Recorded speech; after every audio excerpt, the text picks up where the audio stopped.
Assalamualaikum warahmatullahi wabarakatuh. Kali ini saya akan membahas tentang skripsi. Teman-teman semua yang masih kuliah, yang sedang semester akhir, pasti sekarang lagi kebingungan. Saya ingin menjelaskan kepada teman-teman bagaimana nasib Anda saat ini sebagai mahasiswa semester akhir yang sedang menjalani program skripsi pada saat wabah COVID-19 terjadi. Sekarang kita dianjurkan untuk social distancing ataupun lockdown, yang kita sendiri itu tidak boleh ke kampus. Kemudian di sini juga kita tidak boleh turun ke lapangan untuk ngambil data, tidak boleh berhubungan dengan masyarakat banyak untuk isi kuesioner penelitian. Nah, di sini teman-teman gak usah bingung, karena jika teman-teman sudah melakukan penelitian, ini bukan masalah bagi teman-teman. Akan tetapi jika teman-teman belum naik proposal, bagaimana nasib teman-teman? Kemudian judul teman-teman juga belum ada, kemudian bagaimana caranya untuk bimbingan dengan dosen? Kita sebenarnya gampang saja untuk komunikasi dengan dosen, yang penting kita sudah tahu pembimbing kita siapa, pembimbing 1 siapa, pembimbing 2 siapa. Kemudian kita bisa mengajukan judul-judul sesuai dengan minat kita. Misalnya kita udah tahu nih pembimbing pertama kita tuh siapa, pembimbing kedua kita siapa, kemudian pembimbing pertama dan pembimbing kedua dari mata kuliah apa. Kemudian dari ini kita bisa mencari-cari informasi apa nih yang menarik terkait dengan mata kuliah si dosen ini tersebut. Kenapa harus sesuai dengan mata kuliah si dosen kita? Karena otomatis si dosen kita ini dia sudah pakar di bidangnya. Bisa nggak kalau misalnya kita mau mengambil judul di luar kepakaran si dosen kita? Bisa saja, tetapi kita harus bekerja ekstra. Ketika ada hal yang kita nggak paham, maka dosennya pasti bilang, coba kamu cari referensi dulu, kamu baca dulu, kalau nggak paham nanti kamu baru jelasin ke saya. Atau bisa saja si dosen tersebut mengatakan seperti ini, ya udah kamu boleh judul itu, tetapi tolong cari beberapa jurnal dulu untuk menyatakan dan kasih ke saya kenapa kamu mengambil judul tersebut. Agak ribet ya teman-teman, tapi tidak masalah. Ribet di awal akan membantu kita ke depannya itu akan seperti apa. Ketika kita seminar proposal, kemudian kita sidang skripsi, setidaknya banyak saran dan masukan yang diberikan oleh pembimbing kita sendiri dibandingkan dengan penguji. Teman-teman bisa menggunakan beberapa metode untuk penentuan judul penelitian yang akan dilakukan. Bisa dengan studi epidemiologi, studi kasus, studi literasi. Nah, studi epidemiologi ini sendiri, teman-teman bisa mengambil data dari Badan Organisasi Dunia secara online, baik itu WHO, WWF, dan badan-badan organisasi dunia lainnya yang datanya bisa diambil secara online. Di sini teman-teman tidak perlu ketemu orang, hanya perlu untuk browsing di Google, kemudian teman-teman bisa menemukan data apa saja yang teman-teman butuhkan. Kemudian yang kedua, teman-teman bisa menggunakan data kementerian online. Nah, semua kementerian yang ada di Indonesia ini datanya pasti di-share secara online yang bisa dikonsumsi oleh masyarakat. Ketika teman-teman dari dunia pendidikan ingin menggunakan data tersebut, ya dipersilahkan saja, karena data yang telah dipublish oleh kementerian berarti data tersebut sudah boleh digunakan. Kemudian yang ketiga, bisa dari data dinas provinsi secara online. Jadi data dinas di setiap provinsi itu pasti sudah ada online-nya, baik itu dalam bentuk profil dinas, kabupaten ataupun kota secara online. Contohnya misalnya Dinas Kesehatan. Nah, Dinas Kesehatan setiap kabupaten dan kota ini memiliki data semua penyakit yang ada di kabupaten atau kota tersebut.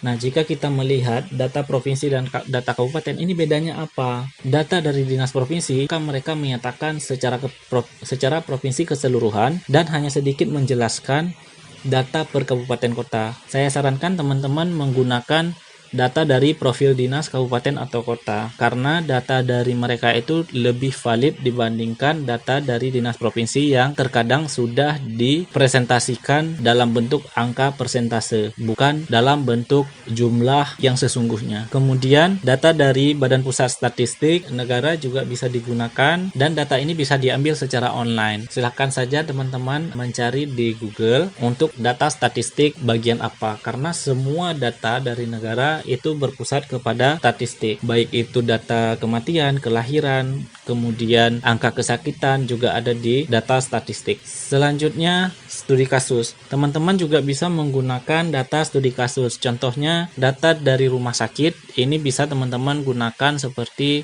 data rekam medis, kemudian data jumlah pasien yang datang ke setiap poliklinik, kemudian anak-anaknya berapa, kemudian dewasa berapa, laki-laki berapa, perempuan berapa.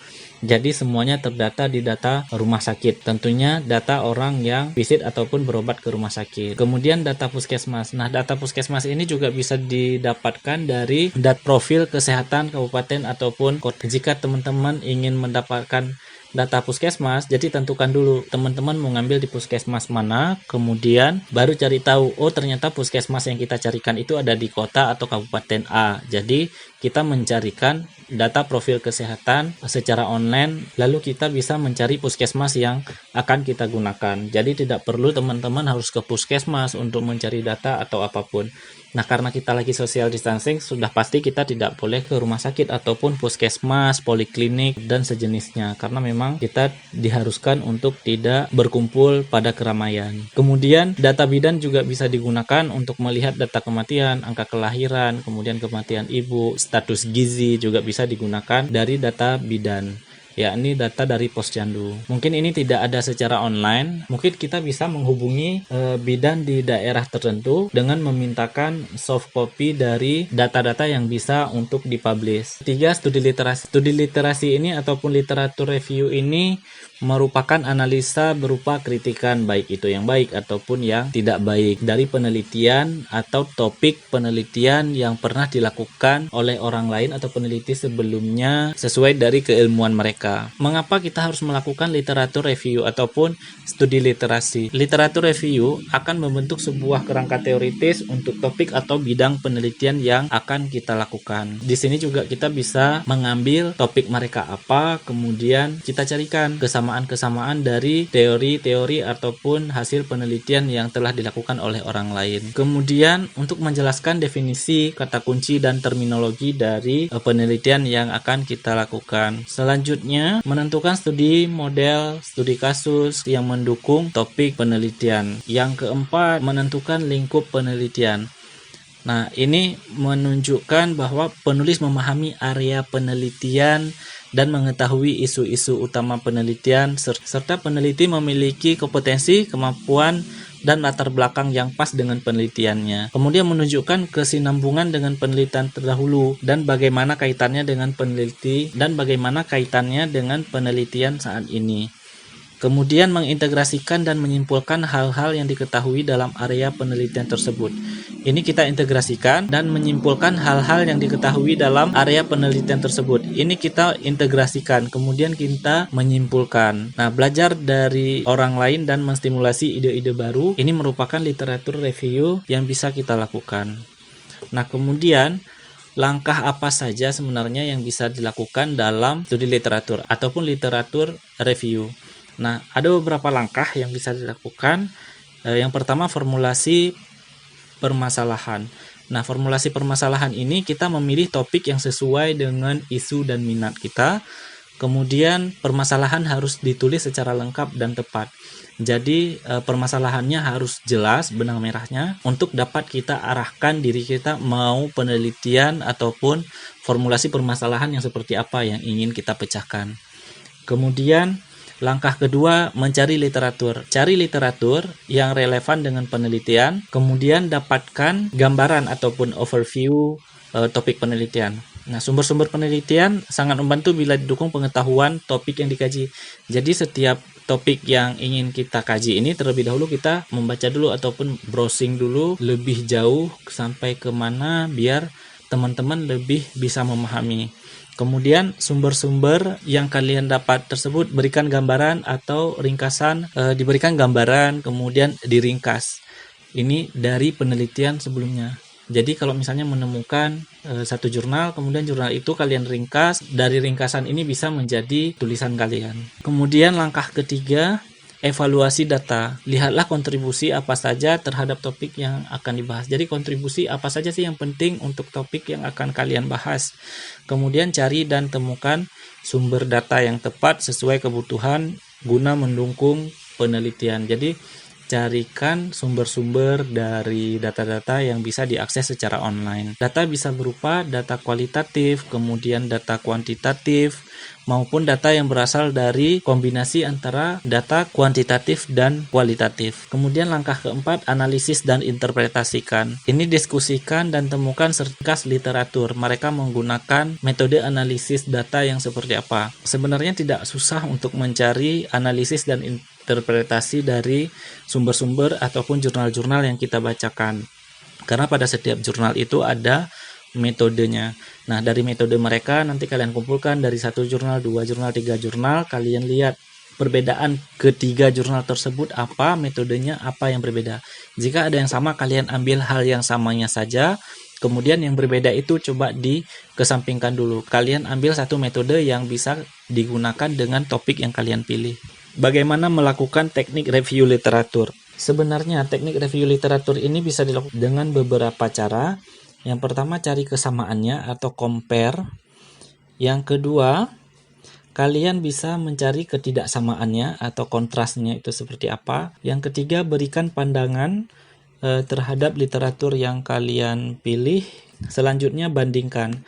Dibandingkan antara jurnal pertama, jurnal kedua dengan jurnal selanjutnya untuk kalian bandingkan. Kemudian bikin ringkasan atau summary dari jurnal ataupun literatur yang kalian sudah dapatkan dari berbagai sumber. Mungkin banyak di antara teman-teman yang dosennya jarang memberikan tugas-tugas review jurnal. Mungkin kalian kuliahnya kuliah khusus, kuliah di kelas karyawan. Jadi dosennya juga sedikit memberikan tugas-tugas seperti review jurnal. Nah, teman-teman bisa mendapatkan sumber-sumber untuk literatur review itu dari publikasi paper ataupun jurnal nasional dan internasional. Publikasi paper yang dijurnalkan di jurnal nasional dan internasional ini sangat mudah didapatkan, dan saya sangat merekomendasi untuk banyak mencari sumber-sumber ilmu dari jurnal karena jurnal bisa didapatkan secara gratis. Tinggal kita download, kita cari jurnal sesuai dengan topik yang sedang kita mau jadikan dia sebagai studi literasi. Kemudian teman-teman juga bisa mendapatkan dari hasil tesis, kemudian disertasi, di mana tesis merupakan tulisan ilmiah yang sifatnya mendalam dan mengungkapkan suatu pengetahuan yang diperoleh dengan cara penelitian. Kemudian disertasi juga merupakan penulisan ilmiah tingkat tinggi untuk mendapatkan gelar dok, sehingga disertasi ini bisa dipertanggungjawabkan fakta berupa penemuan dari penulis berdasarkan metode dan analisis yang dapat dipertahankan kebenarannya oleh peneliti. Kemudian teman-teman juga bisa mengambil dari jurnal ataupun hasil konferensi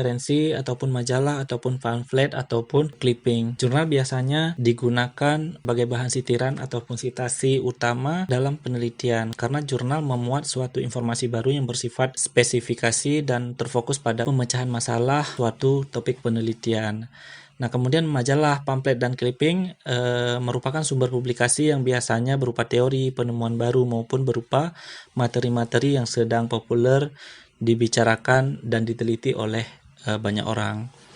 Kemudian teman-teman juga bisa menggunakan abstrak hasil penelitian, kemudian bisa juga proceeding, yaitu pengambilan proceeding sebagai bahan literatur bisa memudahkan peneliti. Ini karena adanya kolaborasi antara peneliti dengan penulis proceeding yang mungkin berada satu institusi, kemudian community per grup yang sama. Dan pilihan terakhir, teman-teman juga bisa mencari dari website-website yang memuat literatur ilmu seperti WHO, kemudian CDC, kemudian ada website-website lainnya yang memuat ilmu-ilmu yang memang benar-benar bisa dipertanggungjawabkan oleh mereka. Setelah melakukan penelitian dengan studi literasi ini, teman-teman tidak akan masalah jika harus seminar proposal, seminar hasil, bahkan sidang. Karena seminar dan sidang bisa dilakukan secara online tanpa harus ke kampus melalui Google Meet, kemudian aplikasi Zoom, kemudian aplikasi webinar lainnya yang mudah dan pembimbing dan pengujinya mengerti atau memahami cara penggunaan keseluruhan aplikasi ini. Demikian yang dapat saya bagikan kepada teman-teman. Semoga bermanfaat. Kita berharap semoga wabah COVID ini segera berakhir. Terima kasih sudah menonton video ini. Jangan lupa untuk di subscribe, like, and share.